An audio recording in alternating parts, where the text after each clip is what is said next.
never stop working. You never stop, you never stop. Let's sing it out.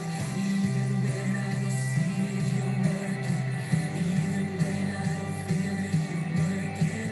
You never stop, you never stop working. You never stop, you never stop working.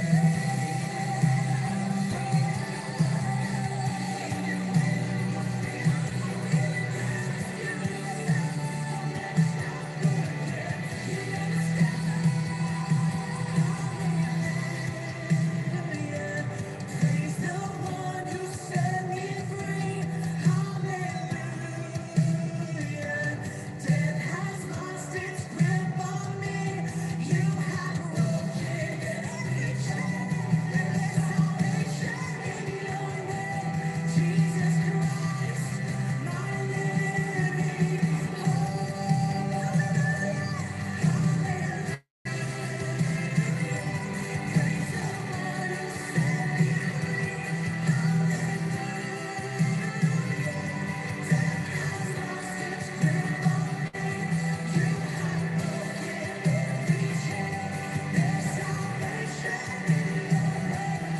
Jesus Christ,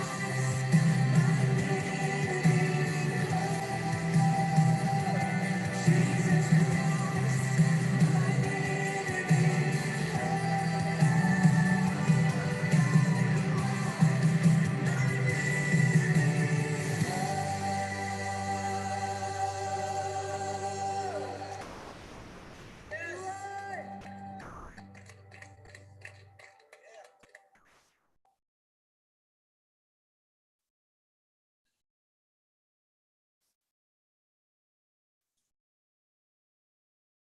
All right. Well, good afternoon, everyone. Just want to take some time out to thank you for watching us, for supporting us, for sharing our broadcast. Thank you for commenting. God has so connected us on this social media platform, and we are so thankful for you. And we are thankful that you have decided to join us here on today. Of course, we like to welcome all of you who are watching on Facebook, on Twitter, on YouTube, on Instagram. If you are watching through the My Sunday app, we would like to thank you and welcome you as well. Listen, if you don't have our church's app, make sure you go to your app store, download My Sunday, do a search for Birmingham Bible Church, and you can watch all of the broadcasts right there from the app. And so we thank you for doing that. Welcome to Birmingham Bible Church's Winning Wednesday. That's right, where all of us are winners. Even if you don't feel like a winner on today, hopefully you will feel like one after this broadcast. So y'all know how we do it. Please do us a favor. Make sure you tag somebody in this broadcast. Go to the comment section, especially if you're on Facebook, find the @ sign, put somebody's Facebook name on there, text some people, share this with some people, because today is a new month. It is the month of May. This is, I believe, the 3rd. I think it's the 3rd, it's May the 3rd, I believe. And so we have a new lineup, we have new information, and so we are excited about what's going to go down on today. Today we are going to be talking about cancer awareness, cancer awareness. Did you know that there, and I didn't realize this, so I had to Google it. I was wondering how many different types of cancers there are. And so there are over 100. That's a lot. And I know it's based on the location of the cancer. So if it's in your lungs, it's lung cancer and what have you. And of course, we can't begin to talk about each and every one of them, not on today, but this Winning Wednesday is designed to just encourage you to get screened, to get tested, to know your risks, to know the dangers, and to know the stats. And so we're having this because I believe in some way all of us have been impacted by cancer. Either it's yourself personally, maybe it's someone that you know, maybe it's a family member, a friend, a coworker. But today we want to give you some vital information on this topic. We want you to create some wins in your health. And so on today, we have with us Derrick Flowers. He has been with us before. I'm excited.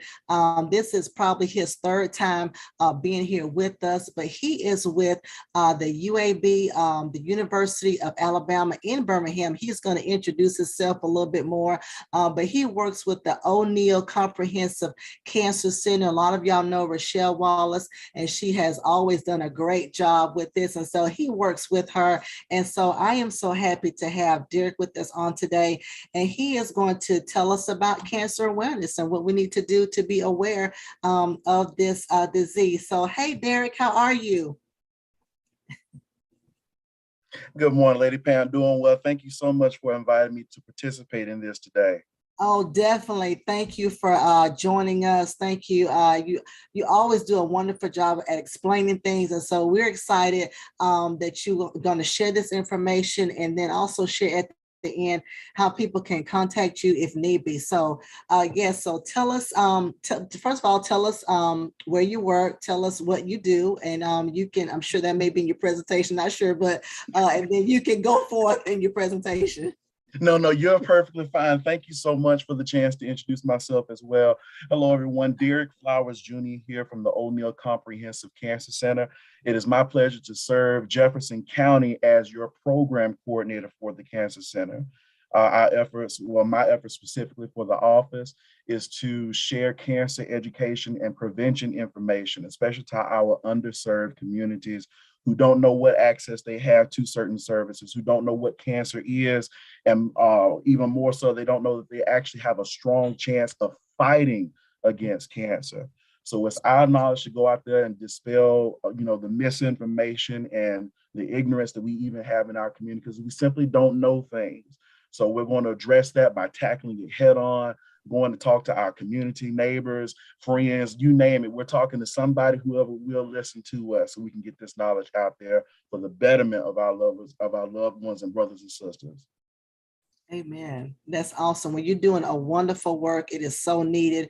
And so we hope our viewers really take the time out to really get this information and just share it, share it with someone who, they got the diagnosis and, they just don't know what to do, or they just may be doing the wrong thing. So we are so excited that you're bringing this on for us today. Thank you so much. So may we get started? Yes, that's fine. I'm ready. All right. So we're going to tackle cancer awareness, and we're going to go ahead and call it 101, because we realize that, the basics that may be familiar to me because I work in the field are not understood basics to the general public. So what we do is we actively compile this information and present it in a way to where the average person can understand. No matter what your field of expertise may be, this material is designed for everyone to understand it and get something from it that they can take back to others as well. So we're going to go ahead and get started. These are going to be the what you need to know facts. All right. So to start us off, we're talking about cancer. So what is cancer? Cancer is the general term that describes an overgrowth of abnormal cells. Can occur in any organ or tissue in the body.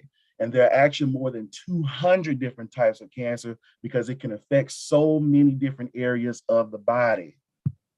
To that growth, the normal cells that we have in our body is made up of cells. That's what we are. And the normal cellular process knows when to stop. They split in, one cell splits into two and so on, and they know when the job is complete. Unfortunately, with cancer cells lose the ability to know when to stop reproducing. And those masses cause issues in our bodies because it throws off the cellular process as well as normal body functions as well. So examples of normal cellular reproduction. You see it on yourself all the time. You ever bit your tongue or bit the side of your mouth while you're eating on some good food, or scrape your knee, or even if you're going through natural processes, or when you're experiencing childbirth, you know that the child starts off in small cells and becomes a living organism. That is actual natural cellular growth. So we have to stop this issue of getting cancer cells to stop growing, possibly remove the cancer or shrink it down to something, whatever we can do to get things back to normal so the body can live. Cancer cells, furthermore on that. So tumors are a mass of those overgrown cells that we just discussed. Tumors can either be benign or malignant. Benign means not cancerous, meaning yes, you can have a tumor or some type of mass in your body, but it does not mean that it's cancerous. Malignant, unfortunately, means that something is cancerous, that tumor there. So what are the dangers of these tumors? The tumors, when those cells begin to collect in one or several spaces, the danger of that is that they can go through a process called metastasis. And that is the spread of cancer cells to different areas of the body by way of the lymph system or the bloodstream. So how do we test whether or not a tumor is benign, non-cancerous, or malignant, cancerous? A biopsy is one of those ways, and that is by taking a small tissue sample to look at the cells up close after screening to see if they are cancerous. So at the O'Neal Comprehensive Cancer Center, our top 5 specific cancers that we focus on are lung, breast, cervical, prostate, colorectal. And the reason why those are our top 5, now we recently added, of course, 2 others. We look at multiple myeloma and brain tumors as well. But with these top 5 cancers that we have here, the reasons why we go after those is because there is a high incidence rates number, and that means a number of new cases, and mortality, number of deaths in these types of cancers for the state of Alabama. We have entirely too many different cases going on, and it raises concerns of what we're doing in our communities. What doesn't the average citizen know that is putting them at risk of developing cancer? That's one of our reasons that we're going after these top 5, because those numbers are entirely too high. Also, there's a clear message about who should be screened and what screening and treatment options are available. Now, one of the main things that we try to teach in the community is not everyone will not experience the same process when it comes down to cancer and treatment as well. No one case is exactly the same as the other. So what we do is we tell everyone, if you think you are at risk, or if it's time for you to get those certain screenings done, go, and be on time with it.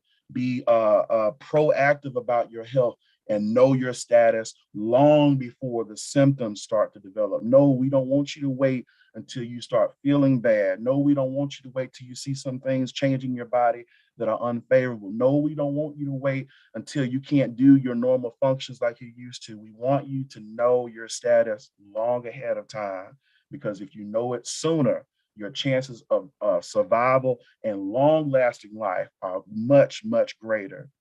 Also, we study these, we go further with these 5 specific cancers because they disproportionately affect people who are African American. So people who look like me, who look like Lady Pam, of course, too many of us are experiencing cancers in a very stunning rate where we should not be seeing those numbers. So we go out here in these communities and we address these top 5.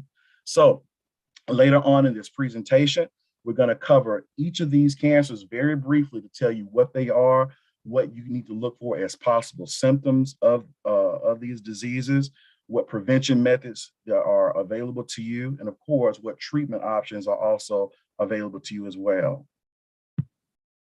So the first one, lung cancer. Why lung cancer? Lung cancer is a type of cancer that, of course, begins in the lungs. There are 2 main types of lung cancer. We have non-small cellular lung cancer, and then we have small lung cancer, the adenocarcinoma cancer as well. So why is lung cancer the first on our list, you may want to ask? Lung cancer is the #1 killing cancer here in America, especially for our citizens who look like us. Lung cancer is the #1 cancer killing agent here in the States. How common is it? It's the second most common cancer diagnosis in both men and women. It's the leading cause of cancer death among both men and women in the US. Account for 1 in 4, 25% of all cancer diagnoses and deaths each year. Isn't that amazing? Look at these numbers here from just 2019. 116,440 men, 111,710 women. Wow, that's just new cases. As for deaths back in 2019, look at this: 76,650 men, 66,020 women. Those numbers are very, very stunning. So, what risk factors do we look for when we talk about lung cancer? People who are older age, there's a specific window that we look for because cancer in itself is what we call a disease of aging. As we get older, of course, certain things in our bodies change, and cancer, unfortunately, is one of those things that can develop from those changes that we go through in our body as we get older. Balances just get thrown off a little bit. So age is a factor. Men are more likely to be at risk of developing lung cancer. We talked about the African American population having a long history of smoking cigarettes. Yes, we're going to cover talking about cigarettes. And of course, having a lower socioeconomic status. And there are many things that we can throw into that bucket, but the number one concern for us is the lack of access to healthcare. People just don't know what services are available, and much less do people have certain services available to them. Additional risk factors for developing lung cancer: exposure to radon, secondhand smoke, radiation exposure, work exposure, air pollution, dietary factors, lack of physical activity, family history. It is important to know your family history, especially in regards to cancer. That way you'll know what signs and what symptoms to look out for and know what you need to look ahead of, and not when those symptoms become apparent in your daily life. Hey, Derrick, I had a question about risk factors, and I know Sure. there's probably not enough studies on this, but Mhm, vaping, mhm. we have a lot of people that's vaping or the electronic cigarettes. Any studies on that that's come out as far as a risk factor? There have been several studies that come out, but as far as what we uh, target here at O'Neill, we haven't been given our directive yet on what to say on those matters for our Okay. own purpose, our own studies. But we want people to be aware of any foreign thing that we put inside of our bodies. The Mhm. same question has been raised, of course, with marijuana usage as well. So Right. we let people know, like, even though there are some debating or conflicting reports back and forth about, whether we should or whether we should not.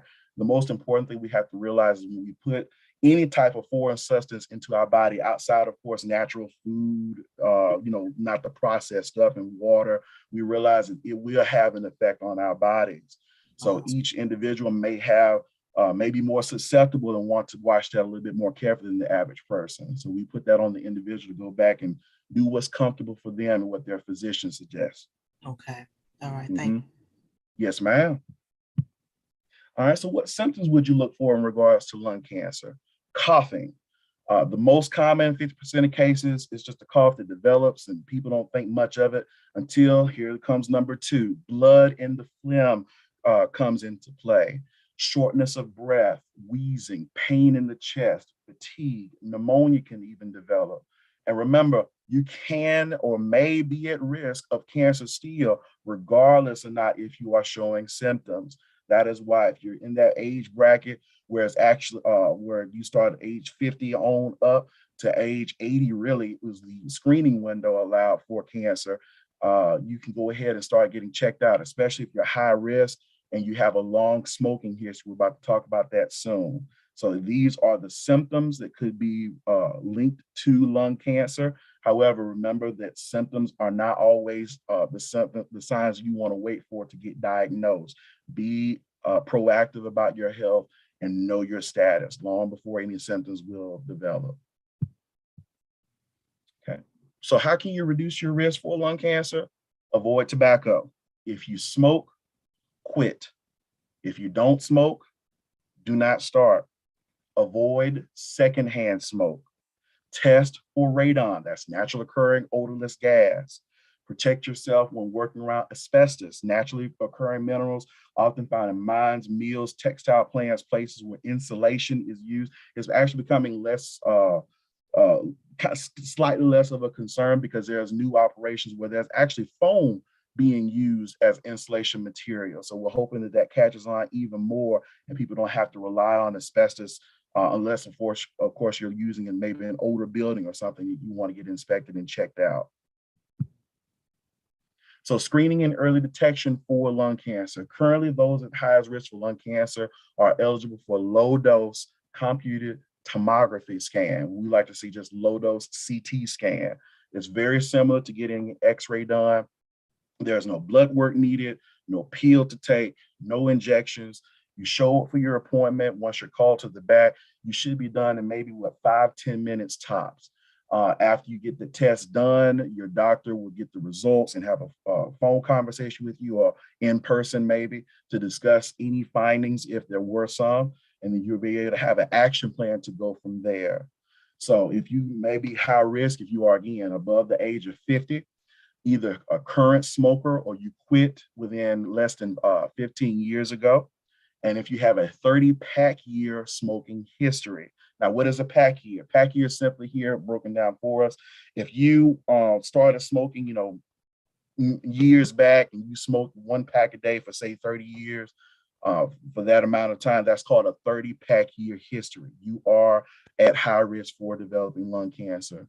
This next one, of course, is just to show the numbers. We hope no one is smoking two packs of cigarettes per day.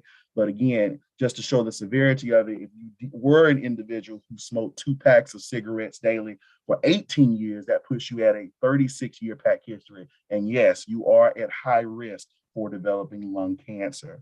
So these are the 3 things that you're looking for. If you're over the age of 50, you're eligible to get scanned. If you're a current or smoker within the past 15 years, and if you have a high pack year of smoking history.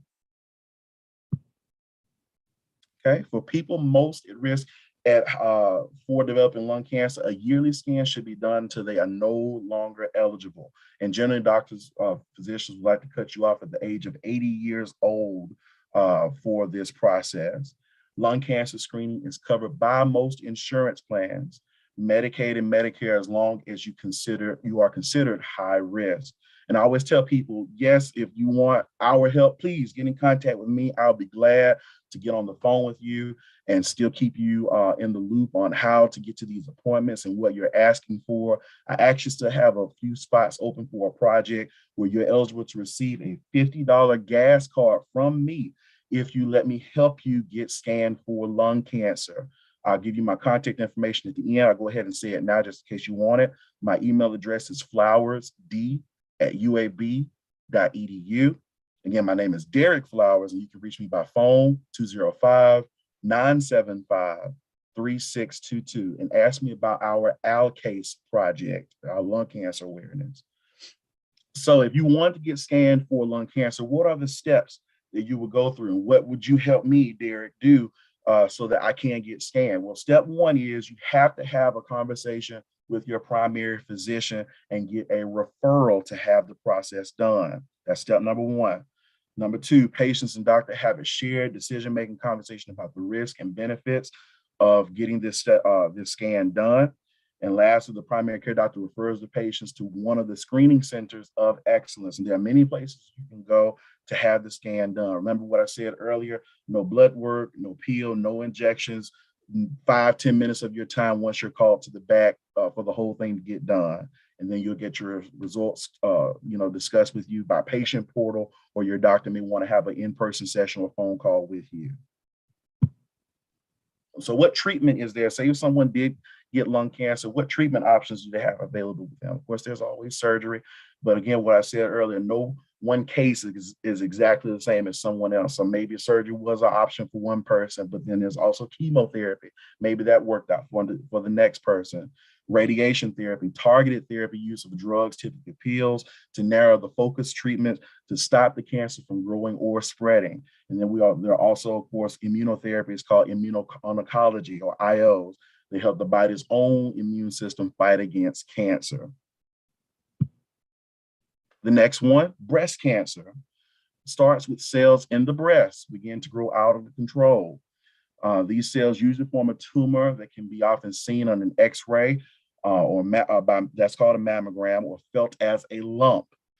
This tumor, the tumor is malignant cancer if the cancers grow into surrounding tissues or spread to other areas of the body. Remember, that word is called metastasis. That's when those cells infect other cells in that same area or throughout the body, because it can travel through the lymph system or the bloodstream as well.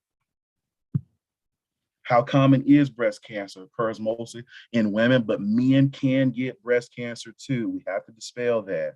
Most common cancer in women, no matter what race or ethnicity. 1 in 8 women will be diagnosed with breast cancer. More African American women die from breast cancer than white women. Second most cause of death from cancer among Caucasian, African American, Asian, Pacific Islander, and the American Indian, Alaska Native women populations. So what about it with the breast health that is connected to dealing with breast cancer itself? Women should be familiar with how their breasts normally look and feel, and report any changes to a healthcare provider right away. This is one of the most underestimated parts about this cancer, because I've always heard growing up from my parents, especially my mother, she always told me, know your body, listen to your body.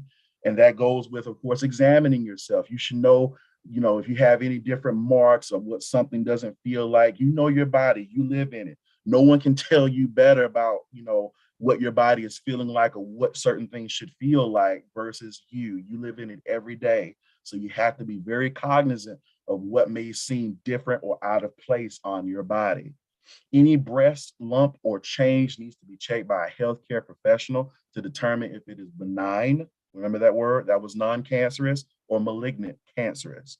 And if it might affect your future cancer risk. Remember, not all lumps are cancerous. Yes, it can be very fearful, very shocking, and produce anxiety. But that's why we have modern medicine. That's why it pushes through, so that we can have an understanding on what these cancers are and what we can do about it. We have a lot of options now. So cancer is not a death sentence. We can go ahead and do whatever we can necessary to hopefully reach to a good conclusion for, of course, the patient and their families as well. Some breast changes may not cause symptoms and may be found during a mammogram. If your symptoms or mammogram results suggest that you have a problem with your breast, your doctor will take more steps to find out what it is. Symptoms: swelling of all or part of the breast, skin irritation or dimpling, odd impressions, breast or nipple pain, nipple retraction, redness, scaly or thickening of the nipple or breast skin, nipple discharge other than breast milk. So these are things that you would look for that would give you good notice on, needing the need to have an exam to see what may be going on with your breast, okay? Risk factors associated with breast cancer: age again. Remember, cancer itself is an aging disease. Gender: mostly women deal with breast cancer, but as noted, men can get breast cancer too. Early menstruation, late menopause, certain inherited genes, family history, personal history of breast cancer, race, ethnicity. Remember what we talked about? More African American women are dying because of breast cancer than other races here in the States. Changeable risk factors that we have here, things you can actively do to reduce your risk of developing this cancer. Reduce your excess alcohol consumption. Low physical activity. These are things you need to be aware of. Using hormone therapy, obesity. These are things that could contribute to your risk of developing breast cancer. So the screening and early detection, remember we talked about knowing your body. Do a breast self-exam every month at the same time. That way you'll know if something feels different or something has changed. You should be the first person to notice, because again, this is your body. Know your body. Don't be ashamed of it. Don't be ashamed to ask questions. Ask someone, what should this feel like? What should this look like? And that'll be the first steps to knowing your status. A clinical breast exam, 21 years of age and up, every year by a nurse or doctor is another step you can take for the screening process. Get a mammogram, starting even at 40 years of age or older every year. 35 years of age, you can start sooner if you have a family history of breast cancer. So yes, if you know for a fact that you've had mother, sister, aunt, grandmother that dealt with breast cancer, you'll want to start your screening process much earlier. So by the age of 35, have that talk with your physician. If you notice any changes or any troubling issues, again, talk with your physician because early detection saves lives. That's our goal. So what treatment options that we have? Lumpectomy, that's the removal of the tumor that may be inside of the breast. Mastectomy, surgical removal of the breast itself. Radiation therapy, chemotherapy, hormone therapy, clinical trials. There are awesome new medicines and procedures that are coming out all the time, and they need people to participate to know what these things do to certain populations, and maybe a good boost of courage for someone to know that they can be a part of something new, to help out with the fight against this specific cancer. And then, of course, there's also precision medicine, tailoring specific treatment to the unique needs of the patient and the tumor. Treatment may combine two or more methods, but again, we have to keep saying this. No one case is going to be exactly the same as someone else's. You can have your way of dealing with it, and it may differ from someone else. But the most important thing you can do is first know your status. And then you can have that conversation with your physician about what plans and steps that you need to take so that you can overcome and win the fight against this cancer. Next up, we have cervical cancer. And of course, this is cancer cells that begin in the cervix, the lining of the cervix. The cervix is the opening into the uterus or the womb of the female body. How common is it? About 13,000 new cases diagnosed each year. About 4,170 women would die from cervical cancer in 2019. Tends to occur in the midlife and most frequently diagnosed in women between the ages of 35 and 44. More than 15% of cases are found in women over 65. In the US, Hispanic women are most likely to get cervical cancer, followed by African Americans, Asians, Pacific Islanders, and whites. Risk factors for cervical cancer: the human papillomavirus, most important risk factor actually. It is transmitted sexually in most cases. HPV, the human papillomavirus, can be spread during vaginal, anal, or oral sex with someone who has the virus. This virus goes in and infects cells on the surface of the skin and those lining of the genitals, anus, mouth, and throat. Can be presented as genital warts or without symptoms, maybe years before the symptoms actually develop. So again, it's important. It's one of those things you want to know your status about. Be honest with your doctor. Let them know if you're sexually active, if you potentially have more than one partner. Have that conversation with your doctor. That is perfectly fine. Just talk with your doctor about it so that you'll know how to change up things so that you can protect yourself and know what to do in these cases. So HPV can be passed even when an infected person has no signs or symptoms. May cause cervical cancer or other cancers of the throat, the penis, or the anus. Other risk factors, of course: smoking, weakened immune system, chlamydia infection, diet low in fruits and vegetables, long-term use of birth control pills or intrauterine devices, IUDs.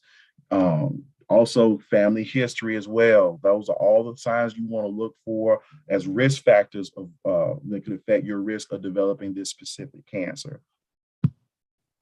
So the screening and early detection that we have for the fight against cervical cancer, you can get the Pap test, Pap smear to get done. Women should begin getting the Pap test at the age of 21 and have one every 3 years. For the HPV test for women over the age of 29, the HPV test should be the primary way to screen for cervical cancer.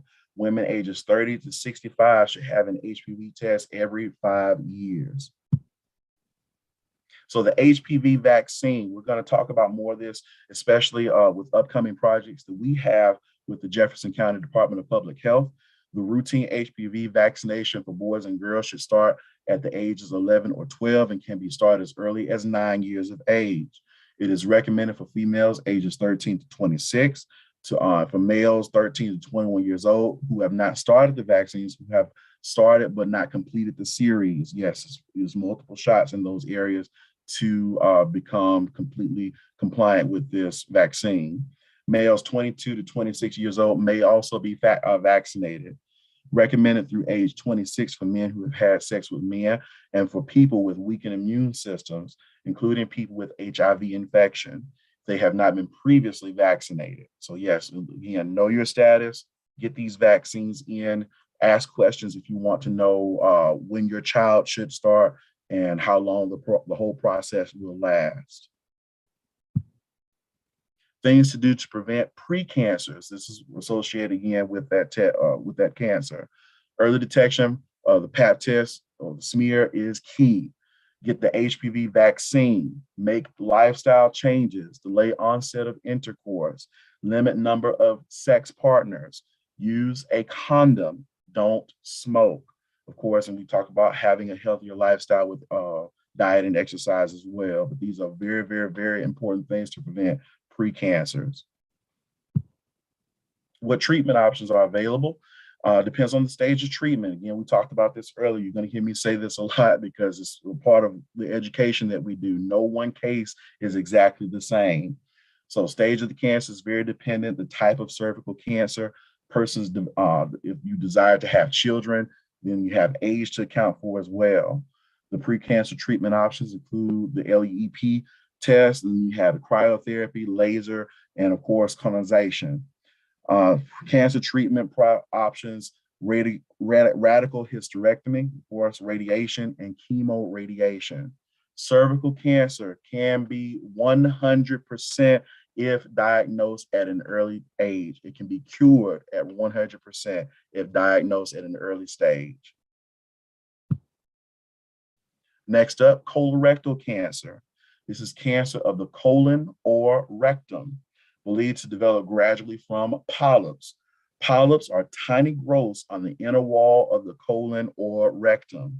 These precancerous growths may continue to grow and form a tumor.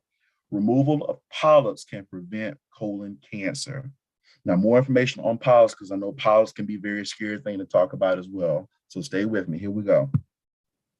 The colon is part of the digestive system. The digestive system, of course, removes and processes nutrients from food. Nutrients such as vitamins, minerals, carbohydrates, fats, proteins, all that stuff is processed through our colon. So digestive system helps the body get rid of the waste material. The first 6 feet of the large intestine is the colon. The last 6 inches of the large intestine is the rectum and anal canal. What symptoms would you look for colorectal cancer? Change in bowel habits, diarrhea, constipation, narrowing of the stool that lasts more than a few days, feeling that you need to have a bowel movement that is not relieved by doing so, rectal bleeding, dark stools, or blood in the stool. Let's stop right there for a minute. Yes, you should be checking these things. Once you have a movement, it is very natural. It is very much encouraged for you to check your stool. It's not something that many people want to talk about, but it's a natural part of knowing what your body is doing. If you want to know what's going on, you watch everything that comes out as well. So that includes urine, that includes your stool. Look at these things. If something looks odd or out of place, that is a conversation you'll need to have with your doctor. There is no shame in dealing with these things. If you know something is out of place or looks out of the ordinary, please, please, please have the conversation with your doctor and let him or her know. So what else? What other symptoms could be contributed to this cancer? Cramping or abdominal belly pain. Fatigue and weakness is also another symptom. Unintended weight loss as well. So these are things you want to look out for in regards to colorectal cancer. What risk factors are associated with it? Age, most common in men and women over the age of 50, but it can develop sooner. If you have a family history, here goes those key words again. That's something you want to have the conversation with your doctor about. If you have a family history of this cancer or any other, know what your status is and set a plan in motion that you can keep an active watch on your body and make sure that you aren't developing any hidden problems. Inflammatory bowel disease, diets low in fiber and high in fat and calories. Yes, your diet is very important when dealing with the colorectal cancer because, again, it's talking about everything that passes through your body's system. That's what makes it so susceptible because as those things move through your body, it can potentially throw off cellular development and growth and begin to spawn cancer. Low physical activity, tobacco and alcohol use, prior cancer diagnosis, history of polyps in the colon, history of ulcerative colitis, lack of screening at the recommended age. These are all risk factors associated with colorectal cancer. Screening and early detection for this, screening should begin at age 50 and continue to age 75 each year. We actually lowered this to good news to say 40 now, actually. People at increased risk because of family history of colorectal cancer or polyps may be advised to start screening earlier or have more frequent screenings. Several screening options you have, of course, the colonoscopy, fecal occult blood test, the sigmoidoscopy. I always have trouble with this one, sigmoidoscopy, and barium enema. These are all things that we can use to go, that your physician can use, to go in and check out what's going on with your body and see if you are developing or at risk of colorectal cancer. Screening and early detection. So the colonoscopy is a procedure to look inside the rectum and the whole colon. A colonoscope is a thin tube-like instrument with a light and lens for viewing inside the colon. You'll be put to sleep, of course, or not necessarily sleep, or maybe in a relaxed state to sedate it somewhat so that they can go in with this tube and camera to look around to see what polyps, if you do have any polyps, and if they need to remove any as well. Colonoscopy should be done every 10 years. Most effective detection. Someone needs to put their eye on it and see what's going on. Okay. All Hey, right. So Derrick, yes, one, ma'am. one quick question. If they do detect polyps in your colon, do you need to go back sooner as opposed to every 10 years? Have they anything said about that? Generally, with the polyps, so I'm glad this actually came up again because I was waiting for that slide to come up. Just because you have polyps doesn't mean that there may be cancers, but as far as if they are seen and your doctor sees them from the colonoscopy results as they done the filming, the general wants you to come back somewhere in a span of 5 to 10 years, actually, because those polyps, yes, they may be there, but they're very slow growing. It's something that has to progress from the polyp to the tumor, and then of course that's where the cancer risk scare comes in. Gotcha. Okay. Mm-hmm. All right. So back with the fecal occult blood test, use a small sample of the stool and place in a special cards or in a vial. Cards are returned to the doctor or laboratory for testing. Again, nothing to be ashamed of. No one likes to talk about stool, but here we go. This is important. You have to know your status. So this is another test you would use to check your risk for colorectal cancer. Sigmoidoscopy is a procedure that looks inside the rectum and first part of the colon. A sigmoidoscope is a thin tube-like instrument with a light and lens for viewing inside the colon. Sigmoidoscope may also have a tool to remove those polyps on site as well during the examination. Sigmoidoscopes should be done every 5 years. So screening early detection, this is also going to the barium enema, a series of x-rays of the colon and rectum done every 5 years, full preparation needed for this, of course. Treatments options for colorectal cancer, surgery, radiation therapy, chemotherapy. What have I been saying for the whole presentation? No one case will always be exactly the same as another. So yes, surgery may be the option for one person, but chemotherapy may be a workable option for someone else. Treatment will depend on the stage and location of the cancer, as well as the risk and benefits associated with the treatment. Next up, prostate cancer. Cancer that forms in the prostate. The prostate is a gland about the size of a walnut. The prostate is a part of the man's reproductive system. It's an organ located in front of the rectum and under the bladder. The prostate surrounds the urethra and the tube through the which is the tube through which the urine flows out of the body. So these are statistics associated with it. For 2019 alone, 174,650 men will be diagnosed with it. 31,620 men will die from prostate cancer.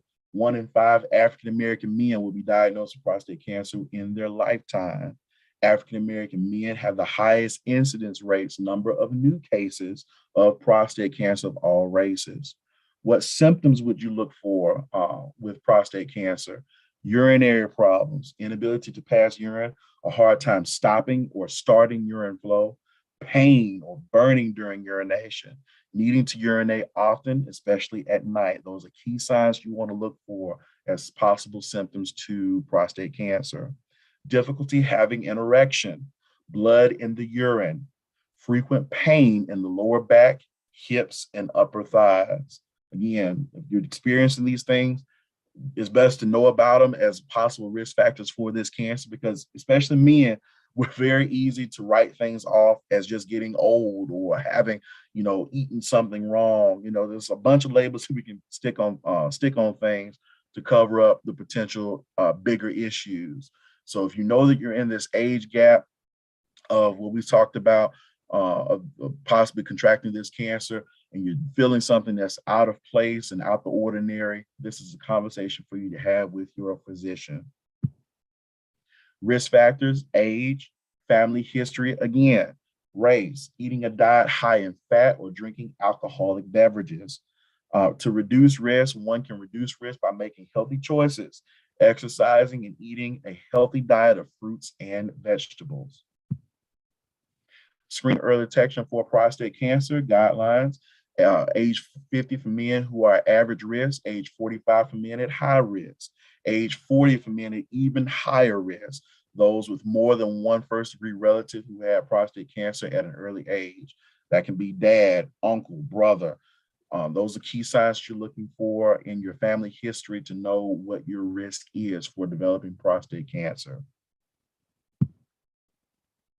Screening and early detection. Early detection tools. A lot of people aren't aware of this. We actually just kind of going to the next stage of a current project where we had 116 men participate in a survey, and they completed the survey. And then we had focus groups last week to talk to a few of those men, 2 nights each, 2 nights with for 2 separate groups. And what we found is a lot of them still don't know, and their colleagues don't know, that there are other exams besides the digital rectal exam. That's where, of course, the doctor uses his or her fingers to go in and check the prostate. There's the PSA test, the prostate-specific antigen test. It's a blood test that measures PSA in the blood. If you have an abnormal or high reading of prostate-specific antigen in your blood, that is the starting line for you to healthfully consider getting the digital rectal exam, which is right up. So the digital rectal exam, men don't like talking about this, but we have to remember that our health is more important than pride. It's more important than these other things. It doesn't reduce the concern that men have in getting this test, but we have to become more educated and talk about it so that men understand that there is no shame in knowing the status of your health.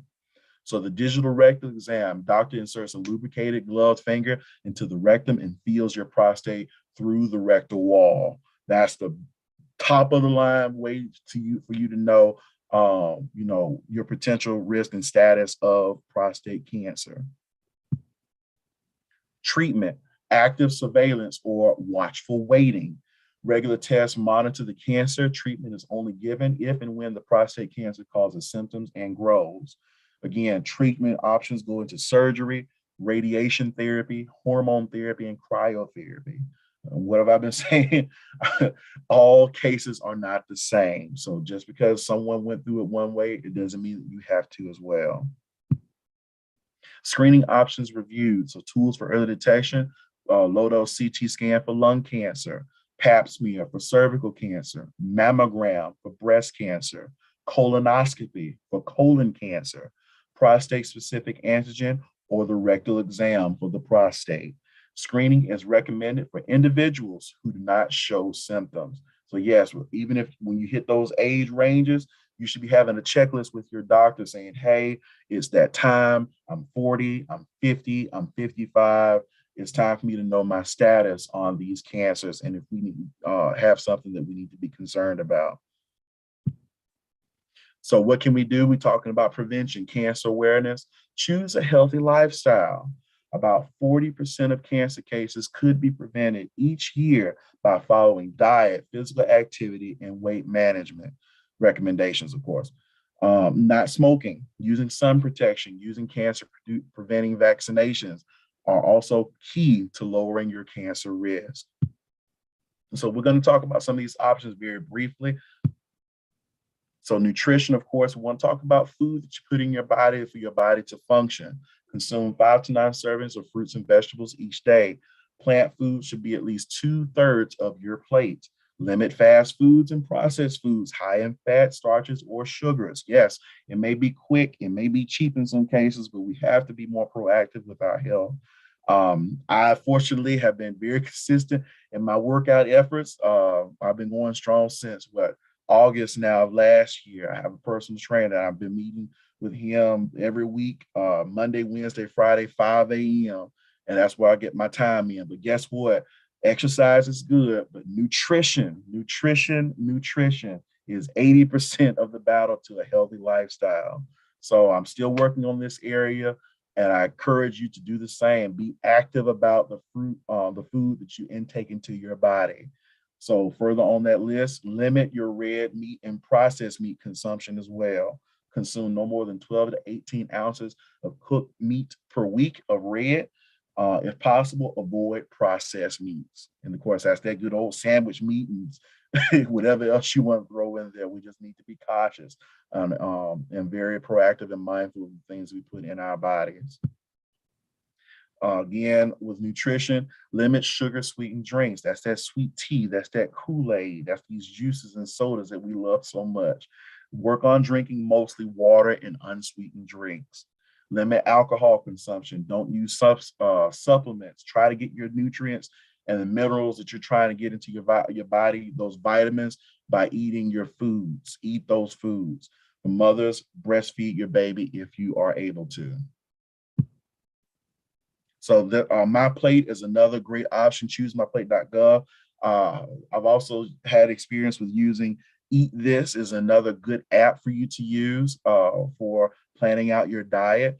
And then there's several other things you can use. These cell phones that we have, the apps that are possible for helping you plan your diet and get more menu options down. Use this technology to your advantage. Know what you can do to get more good foods into your body and on a schedule that works for you and your busy lifestyle as well. So physical activity. Regular physical activity is a key step of cancer prevention. Protects against obesity and cancer independently. Can improve the overall quality of life, reduce fatigue, and relieve depressive symptoms. Can improve cancer survivorship. Again, we talk about these treatments. We talk about these options that we go through, the surgeries and the pills and stuff and so forth. Yes, that's good and wonderful, but what is your body going to do after that trauma of the surgery, of the chemotherapy? You need a healthy body to also live after those treatments as well. So yes, it's good to have those options, but also remember your body still needs to recover, and it takes a lot to do so. So you want to have a healthy body, the most healthy body possible, so that you can also survive the treatment as well. Strive for 30 to 45 minutes of moderate intense activity daily to reduce sedentary behaviors. And what is sedentary? That means sitting too much. If you have an Apple Watch, I don't have my own right now, but mine tells me every hour it's time to stand up. It's time to stand up, especially since I work in an office setting. So whatever you need to use, Fitbit, Apple Watch, set a timer on your phone even, do whatever is necessary so that you get up and get that activity in. Again, start with just 5 minutes. No matter what you do, just start somewhere.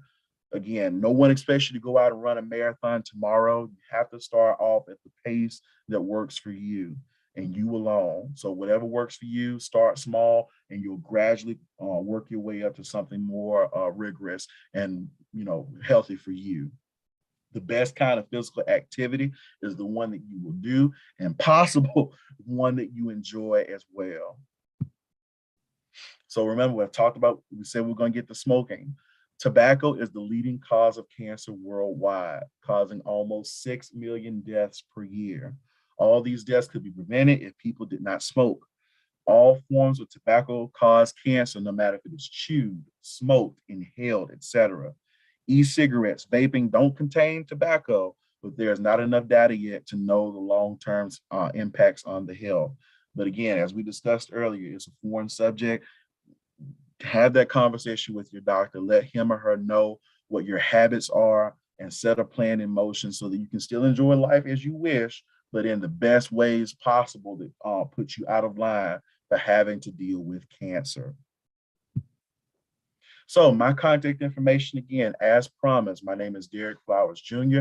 I gladly serve as your program coordinator for Jefferson County in the fight against cancer. My email address is flowersd@uab.edu. And my office phone, you can reach me at 205-975-3622. Remember, if you're concerned about lung cancer, I need you to be at least age of 50 years old with a smoking history, with a very long smoking history, a 30-pack year smoking history. Call me and let me know if you're interested in my lung cancer awareness project, where participants are eligible to receive a $50 gas card for participating. I'll just simply be there to help you keep your appointments in line, and also to give you the information that you need to make sure that your insurance pays for not only the scan that you're going to receive, but also the appointment to have that conversation with your doctor.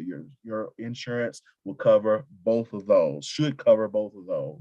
So talk to me, reach out to me, and let me know what I can do for you in your communities. I'm available by Zoom, in person. Just get in contact with me, and I'll be glad to share the information that we have on cancer awareness.